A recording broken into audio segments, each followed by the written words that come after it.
Graça e paz. Vamos continuar o capítulo 3, a apostasia. Então, vamos aproveitar o tempo e orar. Nosso que estás nos céus, santificado seja a vida, a saúde, nos dá os olhos, os ouvidos, a boca, para vermos e ouvirmos e proferirmos a tua palavra. Senhor, pedimos o teu Espírito Santo e sabemos que nos ouve, porque aquilo que o Senhor promete é liberal em nos dar. Queremos aprender mais sobre o teu plano da redenção, para que estejamos prontos e preparados para o momento que o Senhor vier e não sejamos achados desprevenidos ou dormindo. Obrigado, Pai, por mais essa oportunidade. Em nome de Jesus, amém. Então, aqui na tela de onde paramos,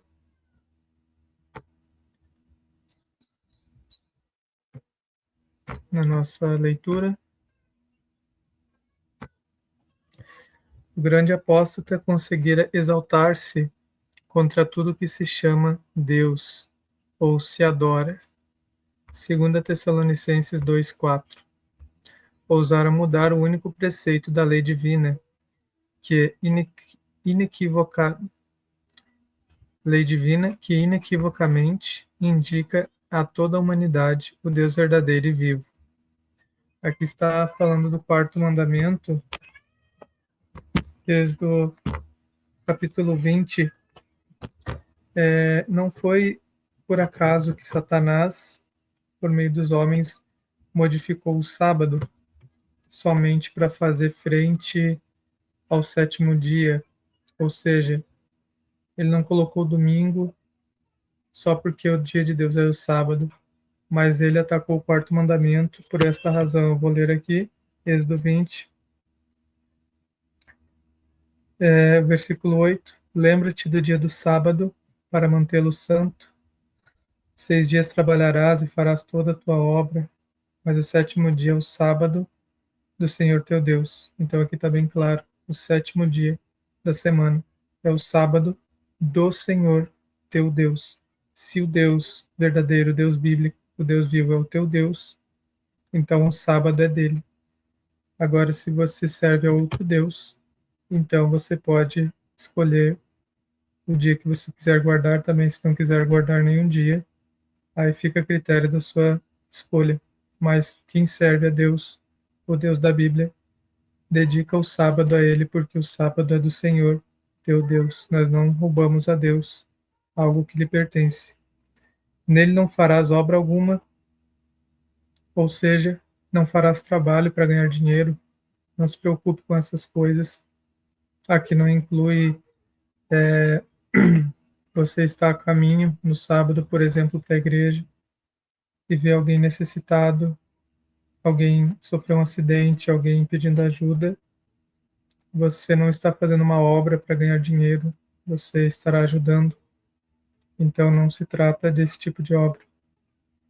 E aí fala que nem tu vai fazer isso, né? Ganhar subsistência no sábado, nem teu filho, nem tua filha, nem o teu servo, ou seja, se você é o patrão, o teu funcionário, fazer ele trabalhar no sábado, gado, nem teu estrangeiro que está dentro das tuas portas, ou seja, se você recebe alguém, essa pessoa também não vai trabalhar ali na sua casa, na sua terra.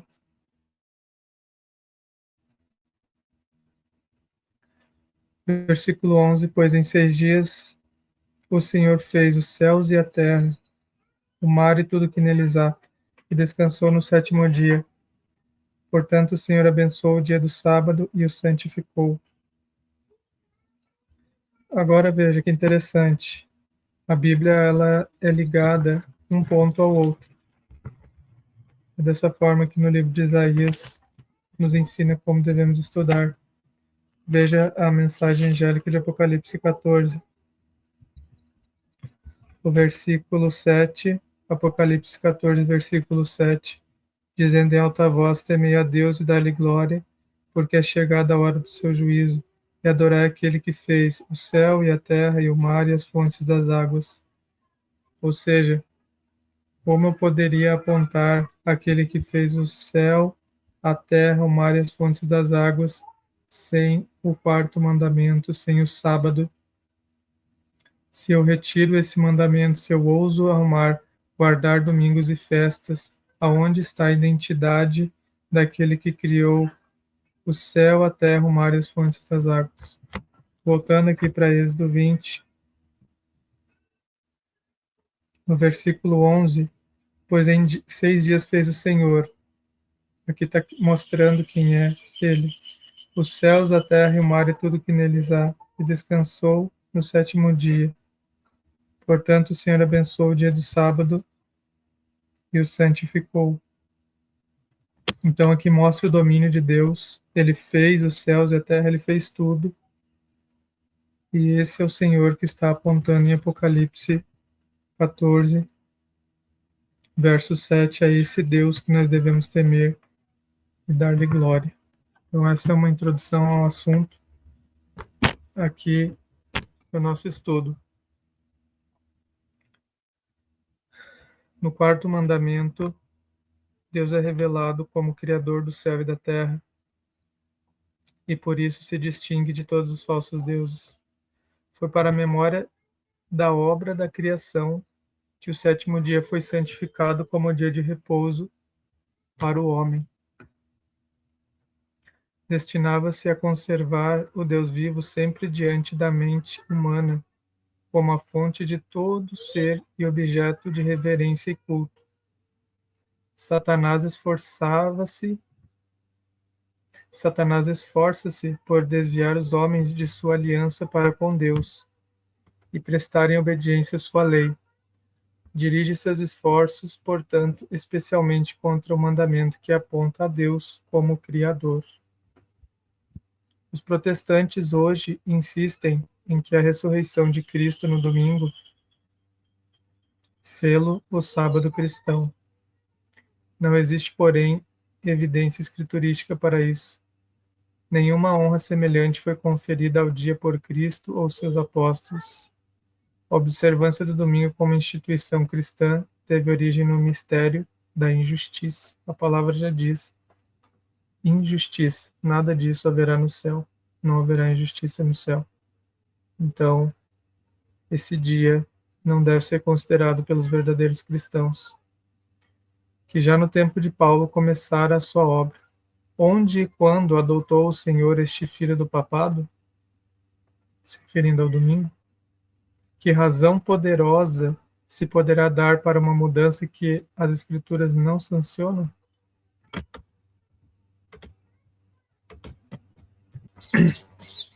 Eu gostaria também de fazer mais uma reflexão acerca do sábado. Alguns dizem que o sábado é judeu. Se você guardar o sábado, você está judaizando. Mas nós temos que entender uma coisa. O sábado foi dado por Deus a Adão e Eva. Então, nós vamos ler aqui Gênesis, capítulo 2, versículo 1. Assim os céus e a terra foram finalizados e todo o seu exército. E no sétimo dia Deus terminou o trabalho que havia realizado. E ele descansou no sétimo dia de todo o trabalho que havia feito.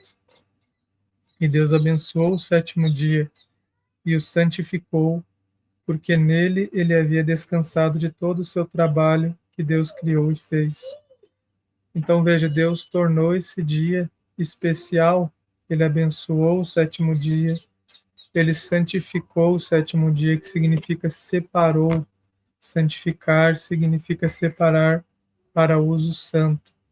Então Deus, ele é o Criador, ele é o nosso modelo, ele fez isso para que nós pudéssemos também seguir as suas pegadas. Continuando aqui, como nós já acabamos de perceber, o sábado não foi dado por Moisés, os 10 mandamentos não foram dados para o povo de Israel. Nós lemos Gênesis e nós sabemos que Israel eles foram para o Egito e permaneceram lá 400 anos e eles quase perderam a lembrança dos mandamentos de Deus, quase perderam toda a história do início desse mundo. Então, por isso que Deus precisou novamente lembrá-los lá no Monte Sinai. Moisés, inclusive, lembra eles antes de dar os 10 mandamentos, para nós percebermos como já havia, eles já sabiam que tinha que descansar no sábado. Eu estou lendo aqui Êxodo 16, verso 23. E disse-lhes: Isto é o que o Senhor disse: Amanhã é o descanso do sábado, santo ao Senhor. O que quiserdes assar, assai-o, e o que quiserdes cozer, cozei-o, e o que restar, guardai para vós até pela manhã. E a gente sabe que, mesmo com essa lembrança, eles já sabiam, mesmo com essa lembrança de Moisés, dizendo: amanhã é sábado, então colham mais, para que vocês tenham esse mantimento. E também para aqueles que podem dizer ou pensar que o sábado se perdeu, aqui no deserto aconteceu um milagre muito interessante, que quando você colhia o maná, você tinha que comê-lo, se você guardasse para outro dia ele estragava, com exceção do sábado, você colhia na sexta, ele não estragava no sábado, você comia ele na sexta e comia no sábado, porque Deus não queria que eles se preocupassem com o trabalho para a subsistência, mostrando qual obra que Deus diz para não fazermos. Não farás nenhuma obra, no sentido de ganhar dinheiro, trabalhar, pensar nessas coisas. Deus quer um dia para comemorar conosco a sua obra de criação. Continuando aqui, mais claro ainda, Êxodo 16, e o versículo 28, e disse o Senhor a Moisés: Até quando recusareis obedecer aos meus mandamentos e às minhas leis? Então, eu já fiz alguns estudos que pessoas que chegam até uma posição tal com o sábado, que acabam tendo oposição com todos os outros mandamentos, a dizer que Enoque, Moisés, Adão, Abraão, todos esses viveram sem os 10 mandamentos, que só foram receber os 10 mandamentos ali com Moisés no Êxodo 20. E Deus deixou claro aqui, antes do Êxodo 20, perguntando: até quando recusareis obedecer aos meus mandamentos e às minhas leis? Gênesis, no capítulo 4, nos traz a questão de Caim e Abel. No versículo 6 diz assim: O Senhor disse a Caim: Por que estás irado? E por que o teu semblante está caído? Se tu fazes bem, não serás aceito, e se não fazes bem, o pecado jaz à porta, e para ti será o desejo dele, e tu deves governar sobre ele, no caso, governar sobre o pecado. E Caim falou com Abel, seu irmão, e aconteceu que, quando eles estavam no campo, Caim se levantou contra Abel, seu irmão, e o assassinou. O que diz o mandamento? Não assassinarás. O Êxodo 20, versículo 13 diz: Não assassinarás. Então, quando Deus falou para Caim assim: Se tu fazes o bem, não serás aceito, e se não fazes o bem, o pecado jaz à porta. Caim tinha que ter uma base do que era esse bem. Senão ele poderia dizer que matou, mas ele era inocente, ele não sabia que aquilo era mal. Ele só foi descobrir depois que matou. Então, se tu fazes o bem, Caim sabia o que era o bem. Ele não precisava de tábuas de pedra, ele não precisava de coisas escritas. A lei de Deus já estava escrita no seu coração. Inclusive, Deus ele quer que seja assim novamente, não somente com Caim, como era com Caim. Deus ele quer que seja a lei no nosso coração também, não em tábuas somente, não apenas nas páginas da Bíblia, mas no nosso coração. Esse versículo se encontra em Jeremias, mas também citado por Paulo em Hebreus capítulo 8, e no versículo 10. Porque este é o pacto que farei com a casa de Israel depois daqueles dias, diz o Senhor. Eu porei as minhas leis em suas mentes e as escreverei em seus corações. Eu serei para eles um Deus, e eles serão para mim um povo. Então, no início, os homens tinham as leis de Deus, os mandamentos de Deus, na sua mente, no seu coração, e Deus, ele fala que novamente ele fará isso lá em Jeremias 31, 33, foi o que Paulo citou ali, fala exatamente a mesma coisa. Jeremias 31,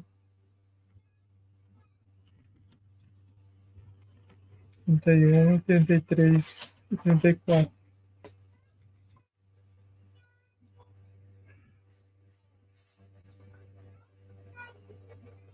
Isso aqui no Jeremias fala de uma linguagem até mais interessante. Diz assim, ó, no versículo 33, Jeremias 31, 33, este será o pacto que eu farei com a casa de Israel depois daqueles dias, diz o Senhor. Eu colocarei minha lei no seu íntimo e as escreverei nos seus corações, e serei o seu Deus, e eles serão meu povo. Então, aqui Deus fará esse pacto com a casa de Israel. Deus sempre fala de Israel, não de judeus, porque o povo de Israel, ele não é um povo local, somente aqueles de sangue, mas Israel é todo aquele que guarda os mandamentos de Deus e segue a sua palavra. Ok, então essa foi um estudo interessante sobre o sábado. O último versículo que eu queria deixar sobre o sábado, uma vez eu perguntei para um homem, ele era religioso. Na verdade, foi perguntado por pessoas que estavam comigo também, irmãos, perguntaram para esse homem, aparentemente ele tinha um cargo grande na Igreja Batista, e foi perguntado para ele sobre a lei de Deus e tudo mais. Ele disse que a lei de Deus foi escrita por Moisés, mas nós lemos aqui em Êxodo 31, no verso 18, e deu a Moisés, falando de Deus, quando acabou de falar com ele no Monte Sinai, as duas tábuas do testemunho, tábuas de pedra, escritas com o dedo de Deus. Então veja, Deus escreveu ali sobre o sábado, desde sempre. Foi o sábado do sétimo dia, e hoje temos a audácia de homens dizerem que o dia do sábado é o domingo. Então isso daí ainda trará grandes confusões e problemas para essa terra. Em realidade, quando o protestantismo apostatado fazer leis juntamente com o governo americano, forçando as pessoas a guardarem o domingo, isso trará uma apostasia nacional, uma ruína nacional, e então a ira de Deus vai se manifestar. Não vai ser casos de crimes, pode ser o crime que você pensar, não ache que porque o aborto é legalizado é o fim do mundo, este é um sinal do fim, mas a ira de Deus não vai se despertar por isso, no sentido de voltar à terra, ele não vai voltar por conta disso.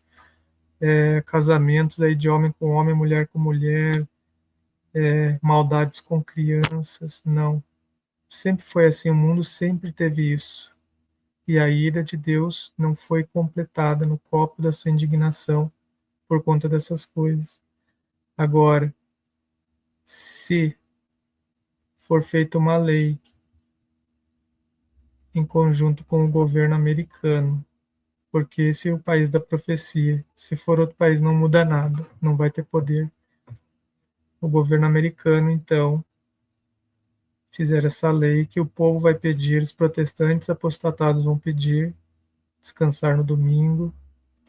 Aí sim, nós vamos ver a volta de Jesus.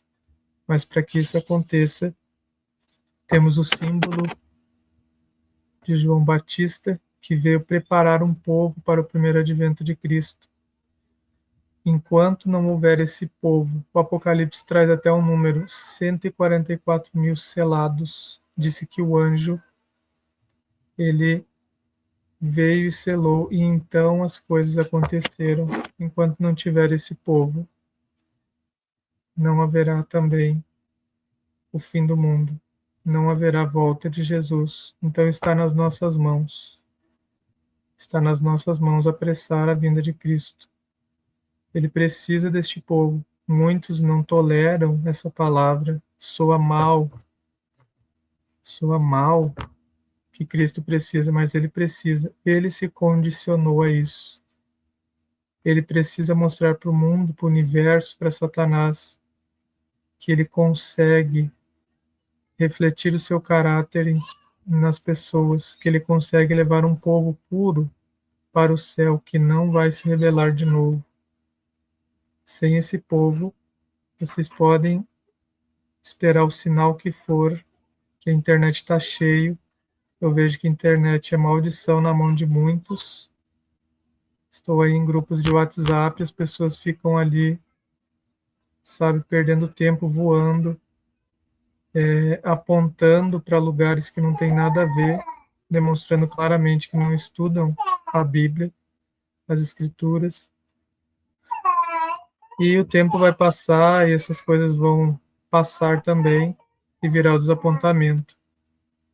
Então, que Deus tenha misericórdia, que olhemos para aquilo que realmente vai trazer a volta de Jesus, que é a preparação do nosso caráter, a preparação de um povo e dar as 3 mensagens angélicas, que dentro dessas mensagens está os mandamentos de Deus, que é o sábado, que é a fé de Jesus, que é você viver pela fé, que é você ter o caráter de Cristo. Isso provocará o fim do mundo.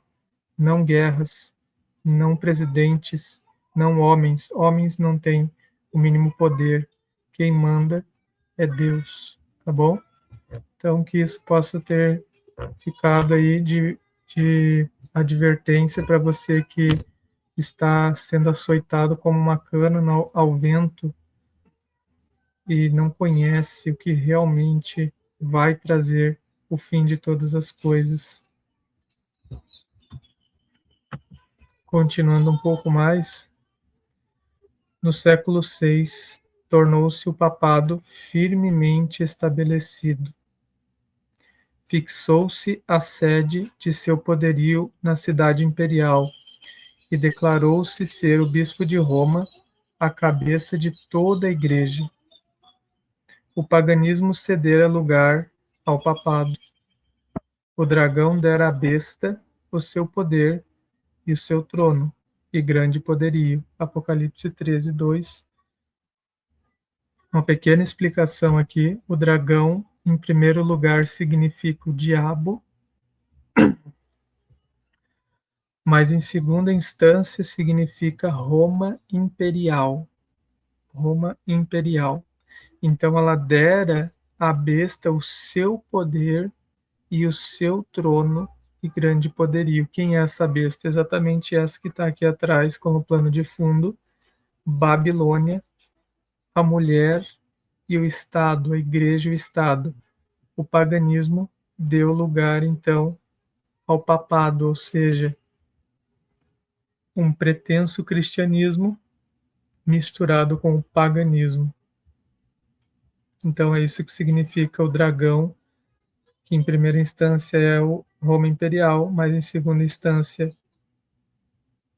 primeira instância é o diabo, em segunda instância, a Roma Imperial. Ele deu seu poder à besta, que é Roma Papal. Então, Roma teve duas fases: Roma Imperial, Roma Papal. Roma Imperial se tratava de paganismo e o Estado. Roma Papal se tratava de, entre aspas, cristianismo e o Estado, trazendo assim para nós então a Idade Média, aonde a ideia de homens para que obtivessem riquezas e avanços políticos, eles misturavam isso com religião. Então, eram cruéis com aqueles que questionavam sua autoridade. E começaram então os 1260 anos da opressão papal, preditos nas profecias de Daniel e Apocalipse. Daniel 7:25, Apocalipse 13, 5 e 7. Então veja, antes de começar isso, foi predito por Deus em Daniel, em Apocalipse. Como diz nesses livros, quem lê, entenda. Se você quer entender sobre isso, ficou curioso, leia Daniel 7:25, leia Apocalipse, principalmente Daniel 7, e qualquer dúvida, entre em contato, que nós podemos esclarecer mais. Os cristãos foram obrigados a optar entre renunciar sua integridade e aceitar as cerimônias e culto papais, ou passar a vida nas masmorras, sofrer a morte pelo instrumento de tortura, pela fogueira ou pela machadinha do verdugo. Cumpriam-se as palavras de Jesus. E até pelos pais, e irmãos, e parentes, e amigos sereis entregues, e matarão alguns de vós, e de todos sereis odiados por causa de meu nome. Lucas 21, 16 e 17. Então veja que quando tudo está em paz, certo? Mas quando a paz do irmão, do parente, do amigo, do pai, da mãe era perturbada e a pessoa era inflexível, estavam ameaçando a vida deles por conta de uma fidelidade que a pessoa tinha. Então, esses pais entregavam os filhos, os irmãos entregavam os outros irmãos, os parentes entregavam os familiares, amigos entregavam amigos, porque a sua paz, então, foi perturbada. É assim que funciona. Continuando aqui, desencadeou-se a perseguição sobre os fiéis com maior fúria do que nunca, e o mundo se tornou um vasto campo de batalha. Durante séculos, a Igreja de Cristo encontrou refúgio no isolamento e obscuridade. Assim diz o profeta: a mulher fugiu para o deserto, onde já tinha lugar preparado por Deus, para que ali fosse alimentada durante 1260 dias. Apocalipse 12, 6. Então veja que no vídeo anterior nós percebemos o simbolismo da mulher, seja a mulher que for, significa igreja na profecia. Aqui no caso a mulher é uma igreja pura, e essa outra mulher significa Babilônia, igreja papal apóstata. Então mulher significa igreja. O acesso da Igreja de Roma ao poder assinalou o início da escura Idade Média. Agora, então, você compreendendo o que realmente foi a Idade Média, pelo menos no meu tempo de escola, foi ensinado, se é que foi ensinado, totalmente diferente. Foi tomada uma via totalmente diferente, uma via que exalta homens, exalta a falsa chamada ciência e as artes de homens. Então essa foi a via que me foi ensinada, e não essa história terrível onde pessoas do bem, pessoas que amam a Jesus, eram esmagados, torturados, decapitados, queimados e enterrados vivos, por vezes famílias inteiras, por causa da verdade. Então é claro que não vão ensinar isso em escolas, porque a verdadeira escola é a escola de Cristo, aonde os pais ensinam seus filhos o que é a verdade. Aumentando seu poderio, mais se adensavam as trevas. De Cristo, o verdadeiro fundamento, transferiu-se a fé para o Papa de Roma. Em vez de confiar no Filho de Deus para o perdão dos pecados e para a salvação eterna, o povo olhava para o Papa e para os sacerdotes e prelados, a quem delegava a autoridade. Ensinava-se-lhe ser o Papa seu mediador terrestre, e que ninguém poderia aproximar-se de Deus senão por seu intermédio. Olha que blasfêmia. E hoje continua sendo a mesma coisa, tá? Não mudou nada. E mais ainda, que ele ficava para eles em lugar de Deus e deveria, portanto, ser implicitamente obedecido. Esquivar-se de suas disposições era motivo suficiente para se infligir a mais severa punição ao corpo e alma dos delinquentes. Assim, a mente do povo desviava-se de Deus para homens falíveis e cruéis, e mais ainda, para o próprio príncipe das trevas, que por meio deles exercia o seu poder. O pecado se disfarçava sob o manto de santidade. Quando as escrituras são suprimidas e o homem vem a considerar-se supremo, só podemos esperar fraudes, engano e aviltante iniquidade. Com a elevação das leis e tradições humanas, tornou-se manifesta a corrupção que sempre resulta de se pôr de lado a lei de Deus. Dias de perigo foram aqueles para a Igreja de Cristo. Os fiéis porta-estandartes eram, na verdade, poucos. Posto que a verdade não fosse deixada sem testemunhas, parecia por vezes que o erro e a superstição prevaleciam. Parecia por vezes que o erro e a superstição prevaleceriam completamente, e a verdadeira religião seria banida da terra. Perdeu-se de vista o evangelho, mas multiplicaram-se as formas de religião, e o povo foi sobrecarregado de severas exigências. Ensinava-se-lhes não somente a considerar o Papa como seu mediador, mas a confiar em suas próprias obras para expiação do pecado. Longas peregrinações, atos de penitência, adoração de relíquias, ereção de igrejas, relicários e altares, bem como pagamento de grandes somas à igreja. Tudo isso, apesar de que prevalecesse o vício, mesmo entre os chefes da igreja de Roma, sua influência parecia aumentar constantemente. Mais ou menos ao findar do século VIII, os romanistas começaram a sustentar que nas primeiras épocas da igreja, os bispos de Roma tinham possuído o mesmo poder espiritual que assumiam agora. Apesar de que prevalecesse o vício, mesmo entre os chefes da igreja de Roma, sua influência parecia aumentar constantemente. Mais ou menos ao findar do século VIII, os romanistas começaram a sustentar que nas primeiras épocas da igreja, os bispos de Roma tinham possuído o mesmo poder espiritual que assumiam agora. Para confirmar essa pretensão, era preciso empregar alguns meios com o fito de lhe dar aparência de autoridade. Isto foi prontamente sugerido pelo pai da mentira.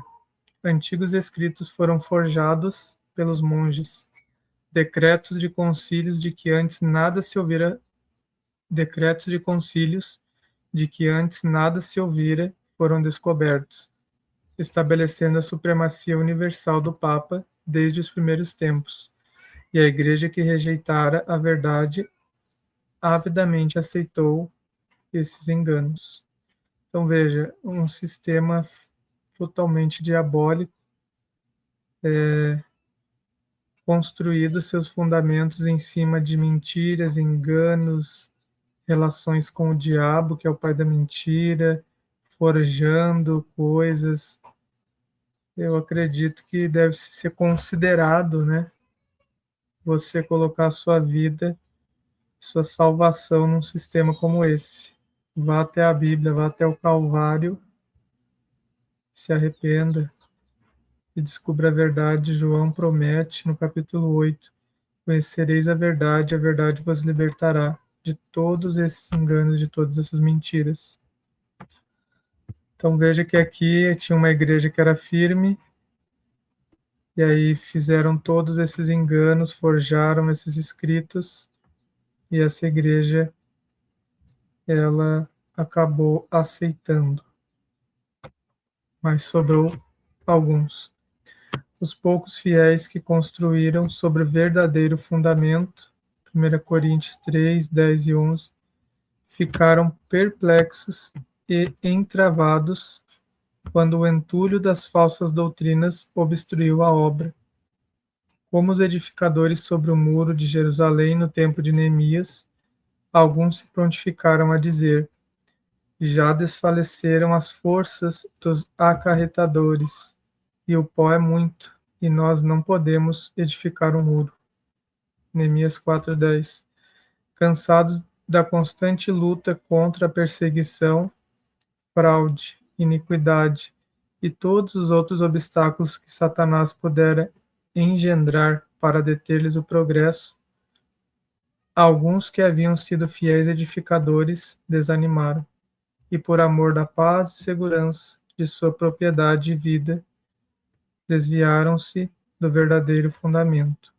Outros, sem se intimidarem com a oposição de seus inimigos, intrepidamente declaravam: não os temais, lembrai-vos do Senhor grande e terrível. Neemias 4:14. E prosseguiam com a obra, cada qual com a espada cingida ao lado. O mesmo espírito de ódio e oposição à verdade tem inspirado os inimigos de Deus em todos os tempos.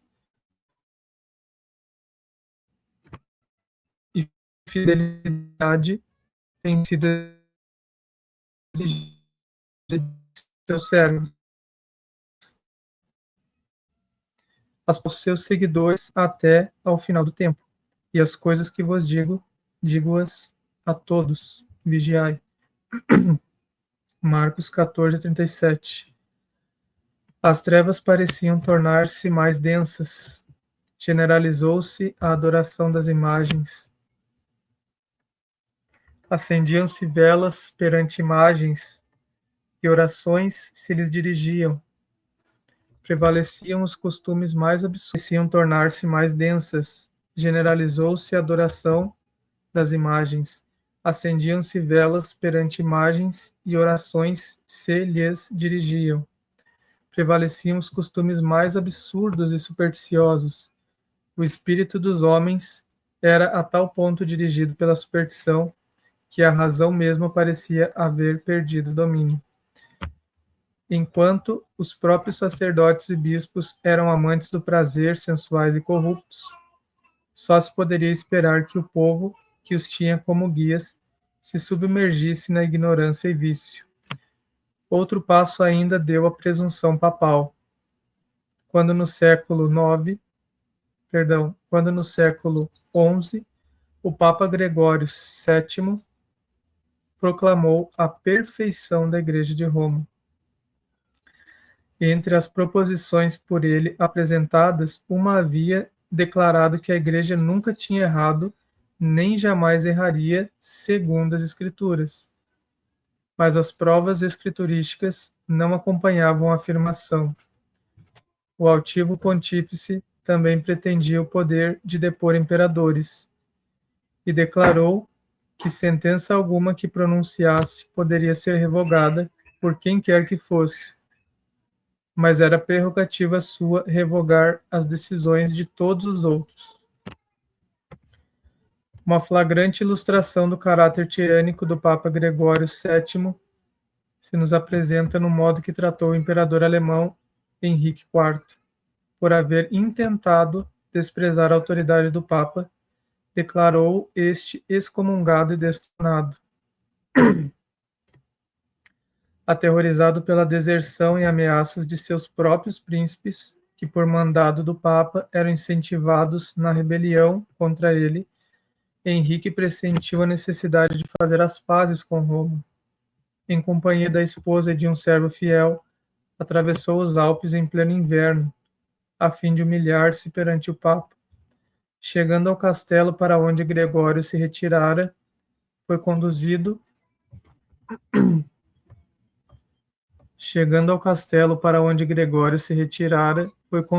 sem seus guardas a um pátio externo, e ali no rigoroso frio do inverno, com a cabeça descoberta, descalço e miseravelmente vestido, esperou a permissão do Papa, a fim de ir à sua presença.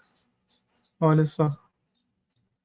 O pontífice não se dignou de conceder-lhe perdão, senão depois de haver ele permanecido 3 dias jejuando e fazendo confissão. Isso mesmo, apenas com a condição de que o imperador esperasse a sanção do Papa antes de reassumir as insígnias ou exercer o poder da realeza. E Gregório, envaidecido com seu triunfo, jactava-se de que era seu dever abater o orgulho dos reis. Comentário que eu vou deixar esse que está aqui. Quão notável é o contraste entre o orgulho deste altivo pontífice e a mansidão e a suavidade de Cristo, que representa a si mesmo a porta do coração, a rogar que seja ali admitido, a fim de poder entrar para levar perdão e paz, e que ensinou a seus discípulos: qualquer que entre vós quiser ser o primeiro, seja o vosso servo. Então a gente percebe, qualquer um pode perceber o contraste aqui e a quem seguimos. Se nós seguimos os homens, vamos ser assim malignos, cruéis, como este Gregório, ou seremos mansos e humildes e nos humilharemos como Cristo Jesus fez. Aqui está, então, a realidade. Voltando aqui, os séculos que se seguiram testemunharam aumento constante de erros nas doutrinas emanadas de Roma. Mesmo antes do estabelecimento do papado, os ensinos dos filósofos pagãos Mesmo antes do estabelecimento do papado, os ensinos dos filósofos pagãos haviam recebido atenção e exercido influência na igreja. Aqui está se referindo à Grécia. Então, esse aqui é um dos motivos porque Jesus não participou, nem João Batista, das escolas dos chamados rabis no tempo de Cristo, porque estavam infectadas com a filosofia mortal grega. Muitos que se diziam conversos ainda se apegavam aos dogmas de sua filosofia pagã. E não somente continuavam no estudo desta, mas encareciam-no a outros como meio de estenderem sua influência entre os pagãos. Erros graves foram assim introduzidos na fé cristã. Destaca-se, entre outros, o da crença na imortalidade natural do homem e sua consciência na morte. Esta doutrina lançou o fundamento sobre o qual Roma estabeleceu a invocação dos santos e a adoração de Maria. Disto também proveio a heresia do tormento eterno para os que morrem impenitentes, a qual logo de início se incorporara à fé papal. Achava-se então preparado o caminho para a introdução de ainda outra invenção do paganismo, a que Roma intitulou purgatório, e empregou para amedrontar as multidões crédulas e supersticiosas. Com esta heresia, afirma-se a existência de um lugar de tormento, no qual as almas dos que não mereceram condenação eterna devem sofrer castigo por seus pecados, e do qual, quando libertas da impureza, são admitidas no céu. Olha que barbaridade, que abominação. Ainda uma outra invencionice era necessária para habilitar Roma a aproveitar-se dos temores e vícios de seus adeptos. Essa foi suprida pela doutrina das indulgências. Foi isso aí que transtornou Lutero. Completa remissão dos pecados passados, presentes e futuros. Ou seja, se você quiser pecar daqui um mês, você sabe que vai pecar, você paga uma indulgência, aí você vai lá e peca, mas já está perdoado. Entende? Que absurdo, né? E livramento de todas as dores e penas em que os pecados importam eram prometidas a todos os que se alinhassem, eram prometidas a todos os que se alistassem nas guerras do pontífice para estender seu domínio temporal, castigar seus inimigos e exterminar os que ousassem negar-lhe a supremacia espiritual. Ensinava-se também ao povo que, pelo pagamento de dinheiro à igreja, poderia livrar-se do pecado e igualmente libertar as almas de seus amigos falecidos que estivessem condenados às chamas atormentadoras. Por esses meios, Roma abarrotou os cofres e sustentou a magnificência, o luxo e os vícios dos pretensos representantes daquele que não tinha onde reclinar a cabeça. Nós percebemos, você pode ir lá no Nordeste, as catedrais, né? São suntuosas, são de qualidade, são lindas. Mas será que isso foi construído com justiça? Ou com o dinheiro da injustiça, com o dinheiro do vício, do medo, da invenção, da mentira? Isso fica para nossa meditação. Olha só que terrível esse sistema papal católico que dominou as mentes. Aqui nós vimos que dominou as mentes porque foi a força. Aí depois, claro, as pessoas foram se acostumando, aceitando e se acomodando a isso aqui, sem fazer frente ao problema. Aqui também disse que o pontífice ele recrutava pessoas para estender seu domínio temporal. Então, realmente, ele era um rei, ele não era um pastor, algo assim. Ele usou a religião para amedrontar o povo, a humanidade, e então conseguir riquezas e domínios e castelos e países e terras para o seu reinado. A ordenança escriturística da ceia do Senhor foi suplantada, ou seja, substituída pelo idolátrico sacrifício da missa. Sacerdotes papais pretendiam, mediante esse disfarce destituído de sentido, converter o simples pão e vinho no verdadeiro corpo e sangue de Cristo. Mais uma blasfêmia. Conferências sobre a presença real do cardeal Wiseman. Isso está escrito lá. Com blasfema presunção pretendiam abertamente o poder de criar em Deus, o Criador de todas as coisas. Aos cristãos exigia-se, sob pena de morte, confessar sua fé nesta heresia horrível que insulta ao céu. Multidões que a isto se recusaram foram entregues às chamas. Então veja, isso daqui foi horrível, mas não trouxe o fim do mundo, não trouxe a volta de Jesus. Por quê? Porque não é esse o ponto. Para começar, nesse tempo, não era o tempo. Esse não era o tempo da volta de Jesus. Jesus só poderia voltar a partir de 1844. Nós temos que seguir as profecias. Mas veja que não são essas coisas que vão encher a taça da indignação de Deus, mas sim o estabelecimento de um dia, que é o domingo, sobre o sábado, uma lei que obrigue, e vai ser obrigado novamente com esse mesmo poder aqui que nós estamos vendo. Só não é obrigado até agora, porque o poder papal que ainda está vivo, ainda existe, crê nessas mesmas abominações, ensina dessas mesmas blasfêmias hoje. Ele perdeu o seu poder em 1798 para a França. A França foi lá e prendeu o Papa que estava lá. Então eles receberam uma ferida mortal e até agora estão esperando a recuperação, mas a Bíblia diz que eles vão ser curados de novo. No século XIII foi estabelecida a mais terrível de todas as armadilhas do papado, a Inquisição. O príncipe das trevas trabalhava com os dirigentes da hierarquia papal.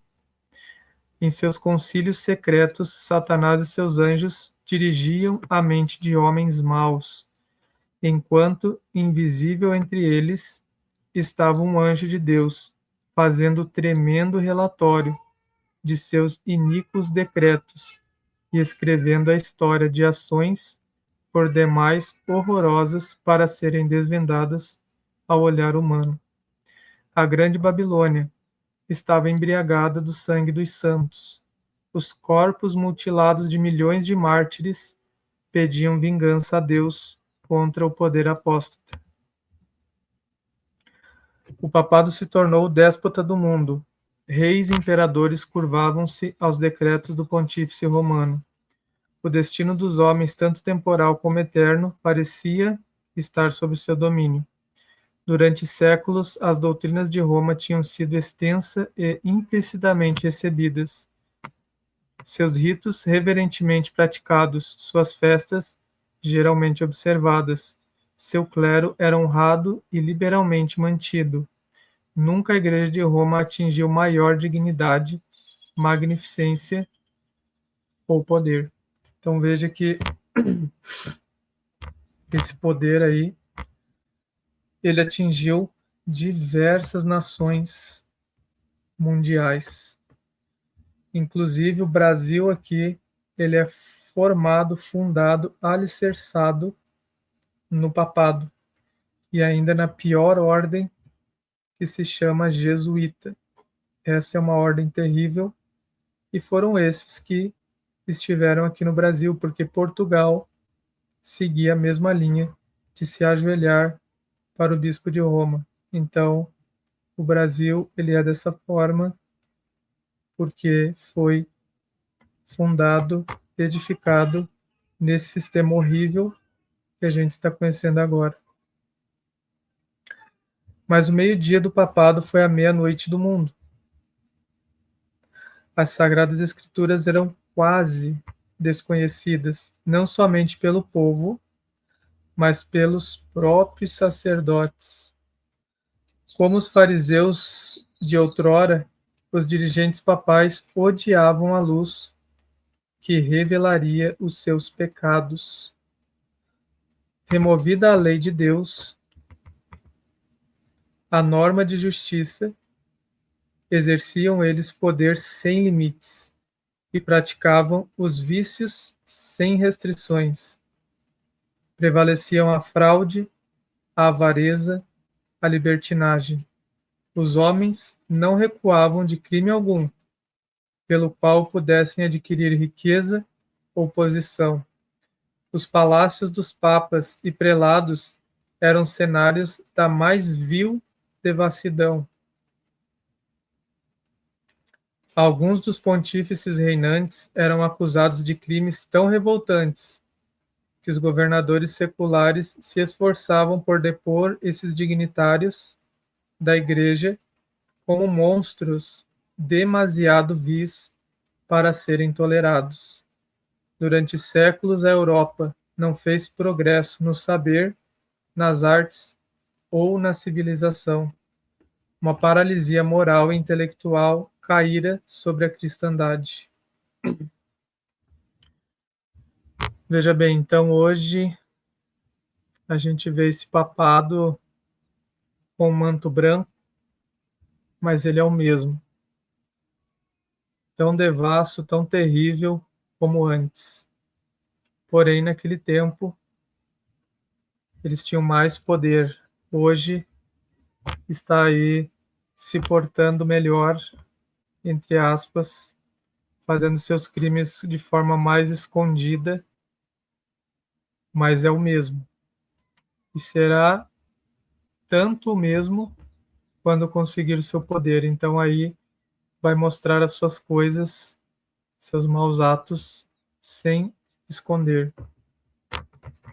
A condição do mundo sob o poder romano apresentava o cumprimento terrível e surpreendente das palavras do profeta Oséias: o meu povo foi destruído, porque lhe faltou o conhecimento. Porque tu rejeitaste o conhecimento, também eu te rejeitarei. Visto que te esqueceste da lei do teu Deus, olha que importante que é a lei de Deus, também eu me esquecerei de teus filhos. Não há verdade, nem benignidade, nem conhecimento de Deus na terra. Só prevalecem o perjurar e o mentir, e o matar e o furtar, e o adulterar, e há homicídios sobre homicídios. Oséias 4, 1 e 2. Foram estes os resultados do banimento da palavra de Deus. Então, que Deus possa te ajudar se você é católico e está ouvindo isso. Eu sei que deve ser assustador, mas que o Espírito Santo possa colocar essa verdade no seu coração. Essa é a verdade. Impressionantemente, esse sistema trouxe toda essa desgraça para o mundo. É uma mancha que só no céu nós vamos calcular os milhões e milhões de pessoas que foram mortas, taxadas como bandidos, como maus, por esses que verdadeiramente eram os inimigos de Deus, usando um manto de cristianismo. Isso é realmente trágico, terrível. Findamos aqui então, o próximo capítulo é o 4. Pela graça de Deus, vamos para a quarta semana de estudos. Está convidado. O próximo título é esse, Um Povo que Difunde Luz. Lá no livro vai estar outro, mas no dia que formos estudar eu leio. E eu tenho certeza que a luz já está raiando aí no seu coração. Compartilhe esse vídeo. Isso daqui é uma verdade sumamente importante. É mais importante do que qualquer outra coisa que as pessoas conheçam esse tipo de coisa aqui. E também seja participante conosco da distribuição desse livro. Agora, talvez alguns já conseguem entender por que eu quero distribuir, então, 7.000 unidades desse livro numa cidade tão perversa e tão má como Balneário Camboriú, um lugar onde você encontra pessoas de diversas nações, inclusive, se eu tivesse até o livro A Grande Controvérsia em espanhol, seria bom, porque tem muitas pessoas que falam esse idioma lá. Inclusive, eu estive lá há poucos dias, já passou aí a parte mais forte das chamadas comemorações, mas ainda tem pessoas indo para lá. Então, que essa luz possa ser recebida por uma pessoa dessa e levar lá para o seu país, bem longe aqui do Brasil, e também se converta, também difunda essa luz e também venha a se apavorar com esse sistema maligno que às vezes está ali na esquina da nossa casa, se passando de santo. Que Deus nos dê forças para suportar essas verdades e vamos orar. Querido Deus, obrigado por este maravilhoso estudo, por abrir a nossa mente, nos dê forças para suportar tamanhas verdades. O Senhor está descortinando as trevas do papado, as trevas da Idade Média, para que possamos conhecer o nosso passado, entender os porquês do nosso presente e traduzir corretamente o nosso futuro. Obrigado, Senhor, porque tem nos dado o privilégio. Já vamos para a quarta semana. Nos fortaleça, nos livre do mal. Sabemos que Satanás está irado com esse estudo, mas fiel ao Senhor e muito maior e poderoso do que este anjo caído. Nos livre e nos proteja, em nome de Jesus. Amém.